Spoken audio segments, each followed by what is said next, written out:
इतने दूर की स्टोरी मैं पिछले कॉमिक्स में मैं दे चुका हूँ। सा और मात का मैंने फर्स्ट पार्ट अपलोड किया हुआ है अपने चैनल पे। अभी दूसरा पार्ट मैं अपलोड कर रहा हूँ। उम्मीद करता हूँ कि इसको स्टोरी आपको अच्छी लगेगी।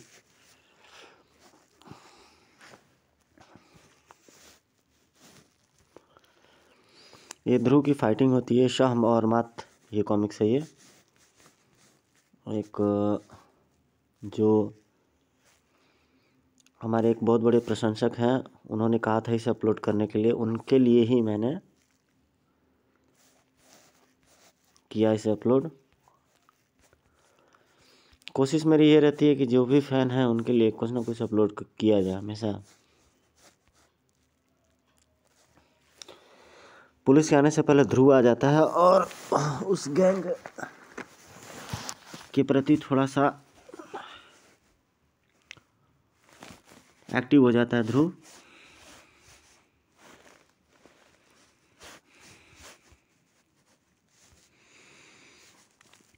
ध्रुव इतना तेज तर्रार कमांडो है कि वो कभी भी कोई भी चीज़ को रोक लेता है और अपने जो दांव पेच है उससे भरभरा देता है उन्हें।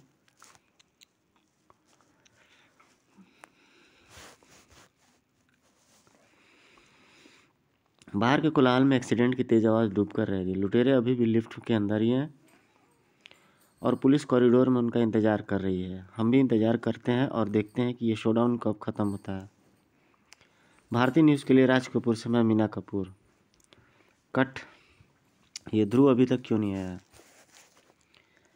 ध्रुव को जहाँ तक पहुँचना था वह वहाँ पर पहुँच चुका था। इसके साथ साथ बंदूकें भी बाहर आ गिरी हैं, यानी इनको पकड़ना अब थोड़ा सा मुश्किल हो गया। लेकिन यहाँ पर जो मेरी मदद के लिए कई चीज़ें मौजूद हैं। एक गया 3 बचे। जैसे कार का टूटा दरवाज़ा, अब 2 बचे हैं।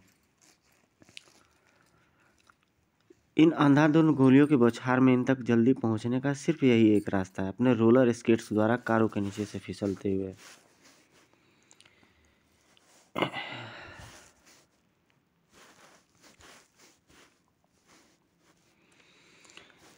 तो यहाँ पर ध्रुव नॉकडाउन कर देता है उन बदमाशों को और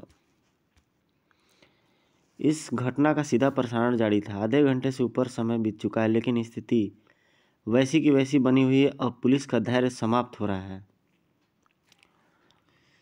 अरे ये आवाज़ कैसी है? तो कार के ब्रेक्स की आवाज़ है। कार में सुपर कमांडो ध्रुव है। भैया देखो मम्मी, भैया आ गया और साथ में चारों लुटेरे भी। कमाल है, यह तो जादू है। लुटेरे तुम्हारे पास कैसे आ गए ध्रुव? यह मेरा नहीं, इनकी बेवकूफ़ी का कमाल है। अगर ये हेलीकॉप्टर की ईंधन टंकी फुल करा देते तो शायद मैं भी धोखा खा जाता। लेकिन ध्रुव पूरा घटनाक्रम सुनाता चला गया और फिर मैंने इन्हें पकड़ लिया।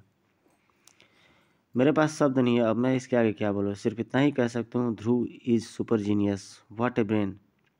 Yes, what a brain. तलाश करो चतुर्भुज। हमारे कंप्यूटर में इसके बारे में जानकारी है या नहीं? हमारे कंप्यूटर में तो नहीं है लेकिन इंटरनेट पर इसकी एक साइट है, ध्रुव फैन क्लब के नाम से। उसमें इसके बारे में विस्तृत जानकारी उपलब्ध है। नाम सुपर कमांडर ध्रुव। काम क्राइम फाइटिंग। बारूदी हथियार नहीं रखता। हथियार के नाम पर सिर्फ स्टार ब्लेड्स काम में लाता है। इसका प्रयोग भी कम ही करता है। घटनास्थल की चीज़ों का ही प्रयोग कर हथियार की तरह कर लेता है। घातक हथियारों और अति मानवीय शक्ति से युक्त खलनायक भी से शिकस्त खा चुके हैं।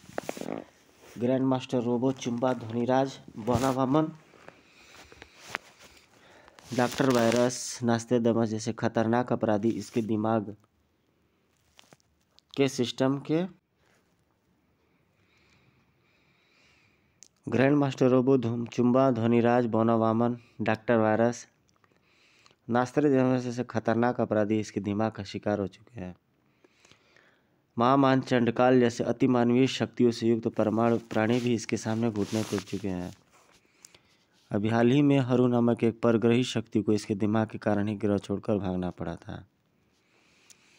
ध्रुव ने उसको भी हरा दिया था, लेकिन कैसे? इसके पास तो कोई सुपर पावर है ही नहीं। सुपर पावर इसके मित्रों के पास है जो पृथ्वी के अलग अलग नगरों में रहते हैं। उनकी शक्ति की मदद से यह ऐसा कर पाया था। यानी ध्रुव परग्रही शक्तियों से खुद जीत नहीं सकता। यह बात तो हमारे हक में आ जाती है और हम उम्मीद करते हैं कि इसके सुपर पावर युक्त मित्र बीच में अपनी टांग नहीं अड़ाएंगे। पूरी योजना बनानी होगी। मुझे सोचने दो मुझे। ध्रुव के दिमाग की बोली लग चुकी थी। Come on my son, come on.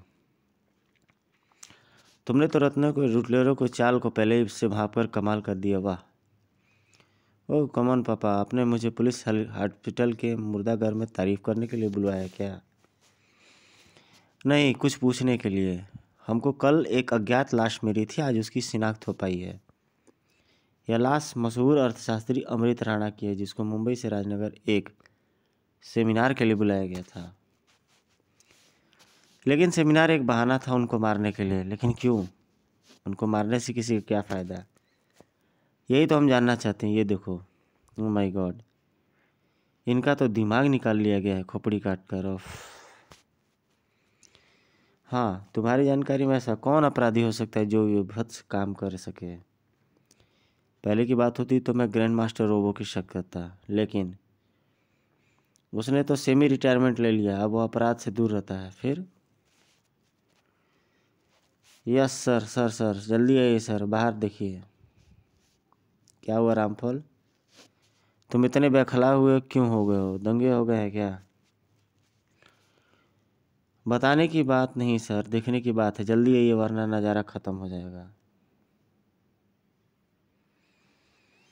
खिड़की के बाहर नज़र डालते ध्रुव और कमिश्नर राजन की आंखें फटी की फटी रह गई। नज़ारा ही ऐसा था। उड़न तस्त्री है, ये उड़न तस्त्री है। इसके पीछे हेलीकॉप्टर भेजो रामफल, तुरंत हेलीकॉप्टर को बुलाओ।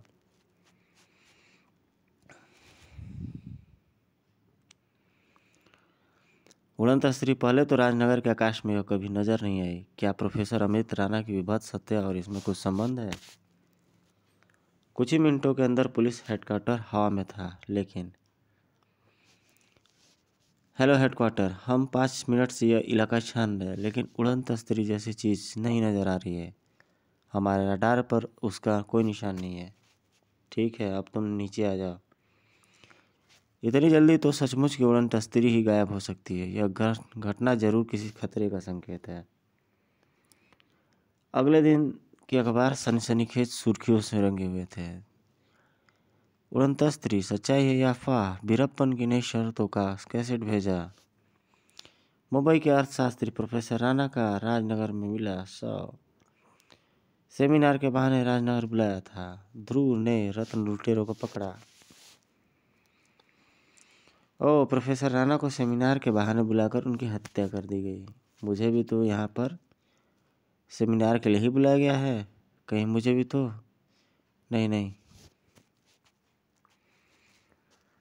मैं शायद ओवर रिएक्ट कर रही हूँ। एक मनोवैज्ञानिक होने के नाते मुझे यह बात पता होनी चाहिए कि कोई भी इंसान एक ही जगह पर एक ही जैसा अपराध लगातार नहीं करता। कुछ दिनों का ब्रेक जरूर लेता है। ट्रिंग ट्रिंग। मैडम नटालिया आपको लेने के लिए एक शोफर कार लेकर आया है।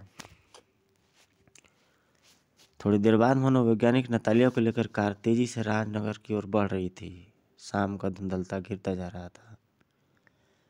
ये तो मुझे कहाँ लेकर जा रहे हो सर? तो पीछे छूट गया है। रुक जाओ, रोको कार को, वरना मैं गोली चला दूंगी।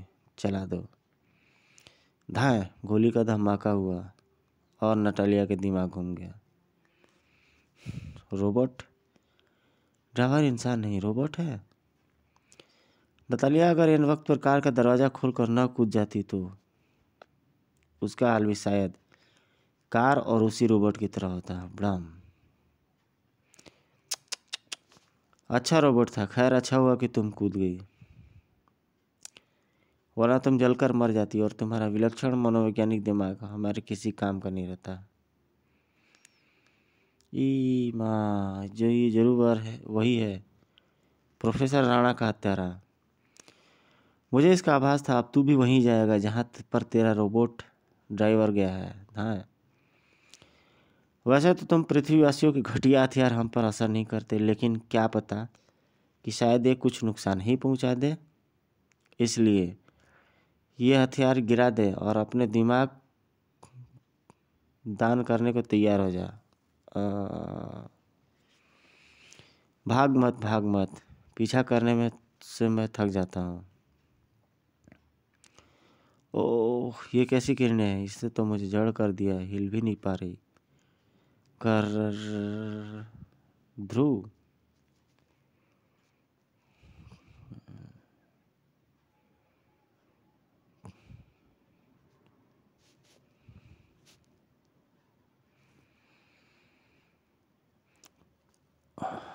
सॉरी नतालिया, मैं तुम्हारी कार का पीछा तो हिल्टन होटल से ही करता आ रहा हूँ, लेकिन असली कातिल के सामने आने तक मैं छुपा रहना ही चाहता था, वरना तो मेरे सामने आने पर हाँ हंसते हैं,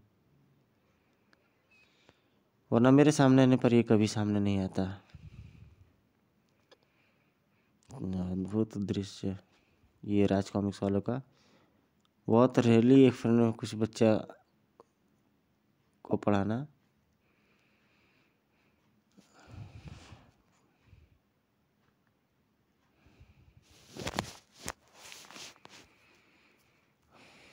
थैंक गॉड, मैं तो समझ रही थी कि सिर्फ फ़ोन पर खबर करने से शायद तुम आओ ही नहीं। ओहो, मेरे शरीर से किरण का संपर्क टूटते ही मैं ठीक हो गई, मैं हिल सकती हूँ। थैंक यू ध्रुव, धन्यवाद। तो मुझे तुमको देना चाहिए कि अखबार में मेरा नाम छपा देखकर तुमने मुझे फ़ोन किया और कातिल तक पहुँचा दिया। जिस मुंह से तू इनका धन्यवाद अदा कर रहा है ध्रुव, अभी उसी मुंह से तू इन्हें कोसेगा कि इसने तुम्हें खबर क्यों भेजी। हमारी नज़र तेरे ड्रैकुला हमारी नज़र तेरे दिमाग पर भी है ध्रुव, लेकिन तुझे हमने बाढ़ के लिए छोड़ रखा है, क्योंकि तेरा दिमाग हम सिस्टम में सबसे ऊपर लगाना चाहते हैं। सिस्टम, ये क्या है? तो सिस्टम भी बाहर गया हुआ है, हमको लगता है कि ये तुरंत आ रहा है। ले ले थैंक गॉड, मैं तो समझ रही थी कि सिर्फ फ़ोन पर खबर करने से शायद तुम आ जाओ, आओ ही नहीं। ओ, मैं डेमोक्रेसी जानता हूँ और बहुत सारी चीज़ें, बट टाइम मिले पर इस सब चीज़ों को भी करते रहते हैं हम लोग। जिस मुंह से तो इनका आशीर्वाद दे रही है। गाइस, अभी तक के लिए स्टोरी में इतना ही, मिलते हैं आपसे नेक्स्ट वीडियो में। Till then take care, goodbye, जय हिंद।